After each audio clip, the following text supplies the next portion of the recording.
Hello and welcome to day 3 of the 5-day program Challenge Anxiety. You've got 5 days, mate. And the aim of the program is to reduce and eliminate your anxiety now. So hopefully by now you have experienced a shift in your anxiety and you can notice how much more in control you are of your thoughts and your breathing and of your responses to your environment. By day 3, you'll be forming the habit of a daily walk, and hopefully this is the minimum 30 minutes, or that at least you can see yourself doing a daily walk for 30 minutes. Those walks should ideally be a reasonable pace because it is about receiving the reward for progress in the brain. Incorporating some deliberate breathing and you are well on your way to reduce and eliminate anxiety now. You have already made some marvellous progress, including absorbing this information that will seep into your thoughts and give you ideas about the ways in which you can feel good now and stop unhelpful thoughts and feelings from being a part of your day.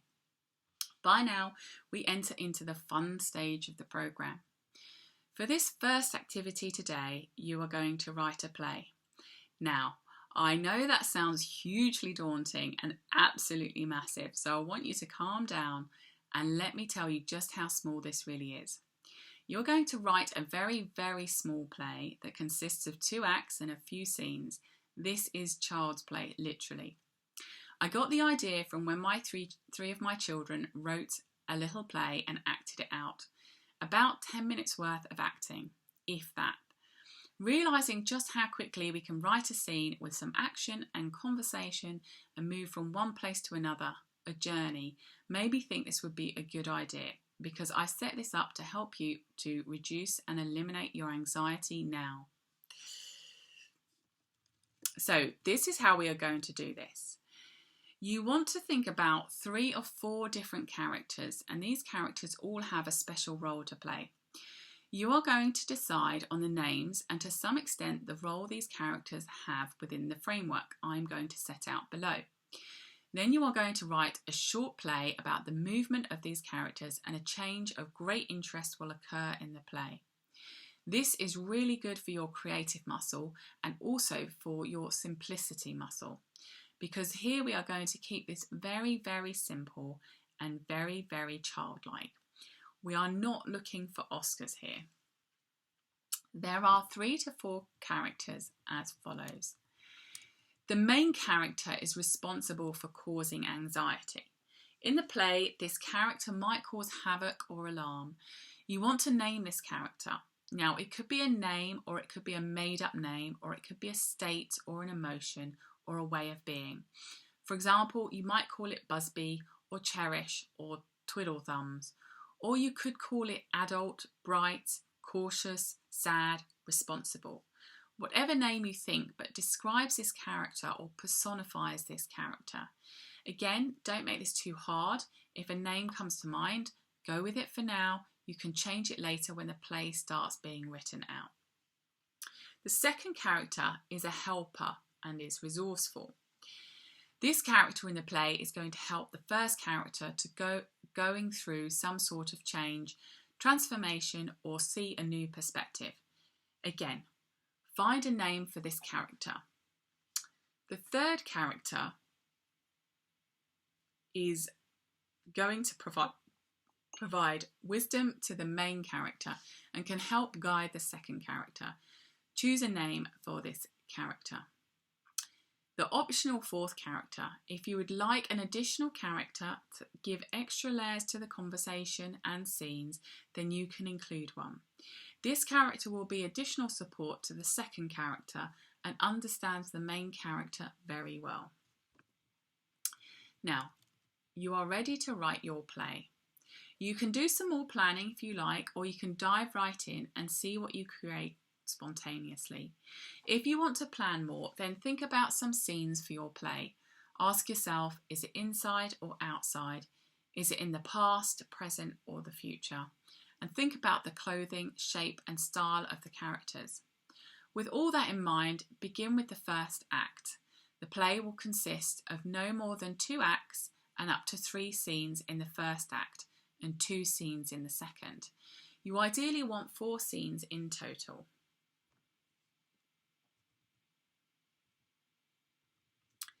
So I have set out an example that is in my download.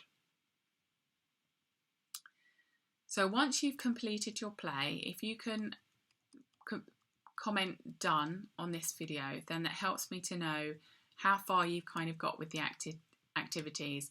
And if you've got any questions around the play, then of course do that as well. Now, the next activity for today, for day 3, is we are going to go through the 6-step tapping method. So this is using the meridians in the body, and it's going to reduce your anxiety levels, or you can also apply this to other feelings. So if you don't think that it's necessarily anxiety, you want to give it a label. It might be uncomfortable, it might be worry, it could be apprehension, it could be it can even be to do with headaches that you can apply this for, or sicky feeling. So you can apply it to not just anxiety, you can apply this to all sorts of emotions. You can apply it to the spectrum of things like fear or sadness and things like that as well. So you can tap this out. So I'm going to explain what the 6-step tapping method is. So what we do is we start tapping on the top. So we've labelled what the feeling is, and we've measured it out of 10, so we know what we're starting with. So typically you would be usually at the higher end to be wanting to do this, but of course if you're already at something like 4, then you can tap it all the way down to 0, and it's good to notice it and treat it early, like I talked about unconscious anxiety.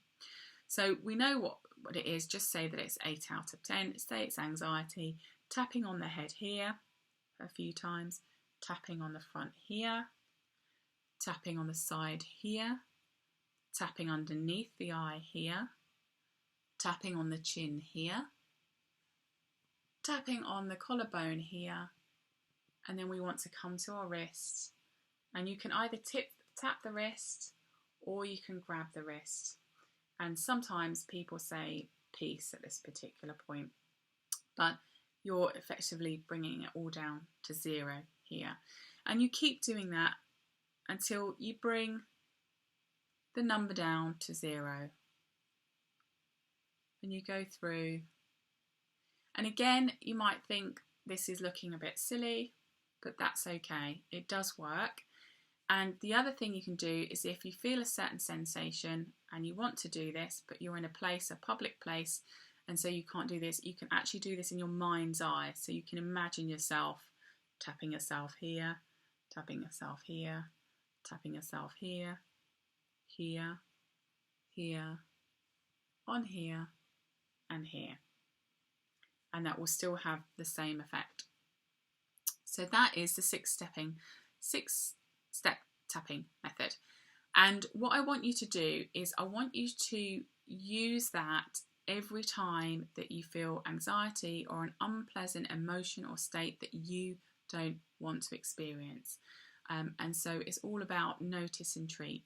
So you're already doing the tapping every morning, that's up here, and you're doing that for 3 minutes, and you're doing that 3 times a day. This is an extension to this of tackling specific emotions and feelings with that.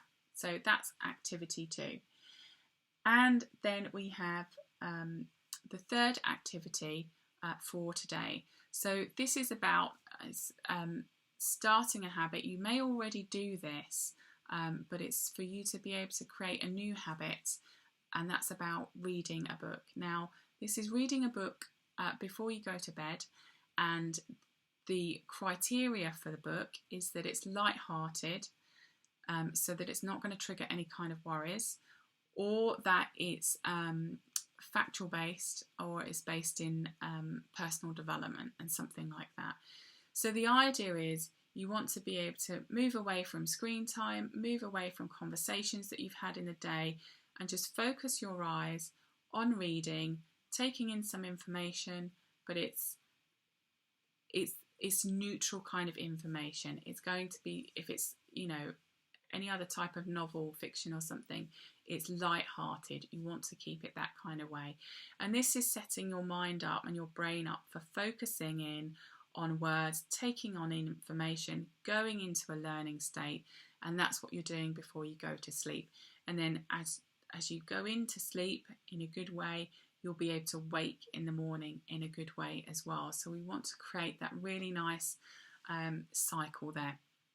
So that's the activities for day 3. So I'll prioritise them for you. So priority 1 is writing a play. It's really, really short. And I just encourage you to use this creative muscle, and it's really powerful to be able to do this particular exercise. And the next priority is actually the reading the book before bed. So, you know, whether it's a few pages, whether you can do a chapter, whatever it is you can do, just create that new habit of being able to read something, going into a learning state, getting your eyes focused on the pages, and then also, obviously, importantly, as I've talked before about the micro movements in the eyes, we're also doing that again. When we read, we are reading across, back and forth, little micro movements, calms down the amygdala. And the third priority then for today is the 6-step tapping method. But obviously you can use that at any time during the program and any time into the future. So that's the activities for today. Let me know when you've done those and put it into the on this video. And I look forward to doing the Q&A tonight as well at 8 p.m. GMT time. For any questions that you've got, I'm available. I'm there. Anything for hypnosis related, anxiety related. If you've got questions about adapting this for insomnia or PTSD, ask them there. And I should say actually on the 6-step tapping method that if you're feeling tired or drained, then again you can go through this all over again, and whatever the emotions or the states are that you come up, if you have PTSD, name them, tap it all out, notice and treat. So you can do that. So this is day 3. I will see you again for later on at 8 p.m. and I'll see you again tomorrow for day 4.